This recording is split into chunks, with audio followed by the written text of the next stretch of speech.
सभी को नमस्ते। हमारे संयुक्त प्रयास, संयुक्त दृष्टिकोण में आपका स्वागत है, ताकि हम बुद्धिमान बच्चों को बढ़ा सकें। इस एपिसोड में बहुत संक्षेप में मैं बहस के बारे में बात करना चाहता हूं और आपसे अपने विचार साझा करना चाहता हूं।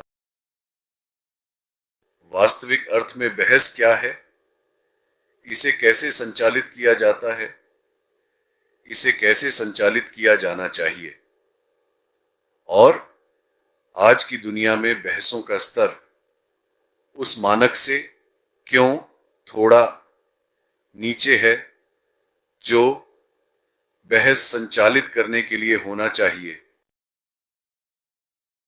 तो पहला बिंदु यह है कि बहस की उत्पत्ति एक स्पष्ट, अच्छी मंशा वाले संदेह या प्रश्न से होनी चाहिए। आपके पास वास्तव में एक प्रश्न है जिसका आप उत्तर पाना चाहते हैं, या दूसरों के साथ अपने विचारों की तुलना करना चाहते हैं। आपके पास एक प्रश्न है, आपके कुछ संदेह हैं, आप स्पष्टता चाहते हैं, यह उचित है। कुछ प्रश्न पूछें, विशेष रूप से उन लोगों से जिनके साथ आप बहस करना चाहते हैं या बहस में शामिल होना चाहते हैं। एक निष्पक्ष, अर्थपूर्ण और ईमानदार बहस में पहला प्रश्न है, प्रश्न क्या है और आपके संदेह क्या हैं? आप बहस में भाग लेने के लिए क्यों प्रेरित और उत्साहित हैं? दूसरा यह है कि कई सवालों, मुद्दों, विषयों में से कुछ चुने। बेहतर होगा कि एक चुने, लेकिन कुछ संबंधित विषय चुने जिन पर आप जानते हैं मैं उन लोगों के साथ बहस करना चाहता हूं जो यह मानते हैं कि जलवायु परिवर्तन नहीं है, कि वैश्विक तापमान वृद्धि नहीं है, यह हमारी प्रजातियों के भविष्य के लिए खतरा है। कुछ लोग इनकार करते हैं, कुछ लोग बहुत सारे डेटा और सबूत पेश करते हैं। इसलिए वे उत्सर्जन को कम करने, प्रदूषण को कम करने, भूमि प्रदूषण, जल प्रदूषण, वायु प्रदूषण को कम करने के लिए कठोर उपायों के पक्ष में हैं और ऐसी तकनीकों को अपनाने के लिए जो अधिक कुशल हैं, जो आधारित हैं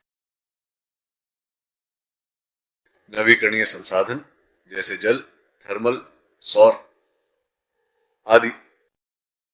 और दूसरी ओर ऐसे लोग हैं जो हमेशा संदेह करते हैं और इनकार करते हैं कि यह वास्तव में हो रहा है।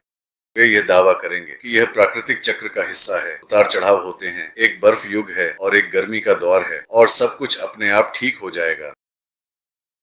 इसलिए दोनों समूहों, दोनों पक्षों, दोनों दृष्टिकोणों को एक दूसरे के साथ बहस करने का अधिकार है। तो आप एक स्पष्ट विषय चुनते हैं, आप डेटा पर सवाल उठा रहे हैं, आप यह सवाल कर रहे हैं कि क्या हो रहा है, आप माप पर सवाल उठा रहे हैं, आप डेटा के निहितार्थ पर सवाल उठा रहे हैं।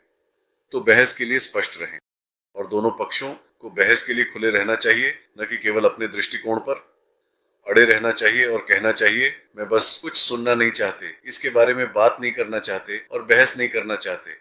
यह एक स्वस्थ दृष्टिकोण नहीं है। तीसरा पहलू यह है कि दोनों पक्षों को एक दूसरे के कहने की कोशिश को समझने के लिए दयालु और समझदार होना चाहिए। वे कौन सा प्रश्न पूछ रहे हैं, उनकी प्रेरणा क्या है। यह एक ऐसी बहस है जो केवल बहस के लिए की जाती है, अंक जीतने के लिए, किसी एजेंडे का पालन करने के लिए, या उन लोगों को खुश करने के लिए जो बहस में शामिल नहीं हैं। ऐसी कई चीजें हो सकती हैं। इसलिए तैयार होकर आएं, विपक्ष के पक्ष का भी अध्ययन करें। जो व्यक्ति कह रहा है उस पर जो जानकारी है वह उसके स्रोतों पर आधारित है। क्या वे विश्वसनीय हैं? इसलिए पहले उस व्यक्ति द्वारा कहे गए पर कुछ शोध करें और क्यों, और दूसरी पार्टी को भी ऐसा ही करना चाहिए। यह तीसरा बिंदु है। चौथा बिंदु है सिद्धांतों और दिशा निर्देशों की स्थापना करें। प्रमाण, विश्लेषण, बहस के लिए तैयार होकर आएं। बस यह न कहें, मैं आपसे असहमत हूं जो भी आप कह रहे हैं। मुझे यह नहीं जानना कि आप जो कह रहे हैं वह क्यों कह रहे हैं। मैं आपसे असहमत, बस तर्क के लिए तर्क करना, इसलिए सिद्धांतों के साथ आएं। उदाहरण के लिए जलवायु बहस में यदि दोनों पक्ष एक सिद्धांत स्थापित करते हैं कि हम वास्तव में ग्रह, मानवता, प्रकृति, पशु जीवन, पारिस्थितिकी तंत्र, वनस्पति आदि को बचाने में रुचि रखते हैं, हम संरक्षण करना चाहते हैं, हम सुरक्षा करना चाहते हैं और हम एक सतत भविष्य का निर्माण करना चाहते हैं, तो चलिए देखते हैं कि क्या दोनों पक्ष इस पर सहमत हो सकते हैं। एक ही मूलभूत सिद्धांतों की आवश्यकता होती है। अगर वे कहते हैं मुझे ग्रह को बचाने की परवाह नहीं है, तो फिर कोई बहस नहीं हो। दोनों पक्षों कुछ सिद्धांत साझा करने होंगे और अंत में बहस की प्रक्रिया के माध्यम से, चाहे वह व्यक्तिगत रूप से हो या मीडिया, किताबों, लेखों, भाषणों आदि के माध्यम से, किसी भी प्रारूप में अंत में बहस का समाधान होना चाहिए। आप महत्वपूर्ण लोगों और महत्वपूर्ण विषयों पर खुली बहस नहीं छोड़ सकते। कहिए ठीक है, आप जानते हैं हम 6 महीने से बहस कर रहे हैं और हम सहमत नहीं हैं। दोनों पक्षों को एक दूसरे को समझने और जहां आवश्यक हो समायोजन करने में सक्षम होना चाहिए, इसलिए इसे सुलह कहा जाता है। तो एक स्वस्थ बहस का मतलब है कि अंत में आप कुछ निष्कर्ष पर पहुंचते हैं और आप कुछ चीजों को स्वीकार करते हैं जिन्हें आप नहीं जानते थे। अब आप जानते हैं और आपने अपने विचार को परिष्कृत किया है, या कुछ ऐसी बातें हैं जिन्हें आप जानना चाहते हैं और जानकारी उपलब्ध नहीं है, इसलिए आप अधिक जानकारी, अधिक डेटा इकट्ठा करना और समझना चाहेंगे।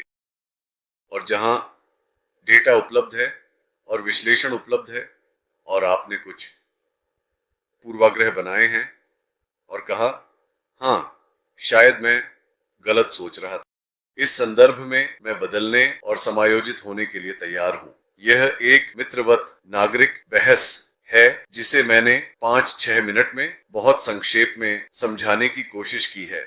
तो मैं आशा करता हूं कि यह मदद करेगा और कृपया इसे दूसरों के साथ साझा करें ताकि अन्य लोग भी अधिक सूचित और अधिक विकसित चर्चा करने वाले बन सकें और वे स्वस्थ बहस में भाग ले सकें। सुनने के लिए धन्यवाद।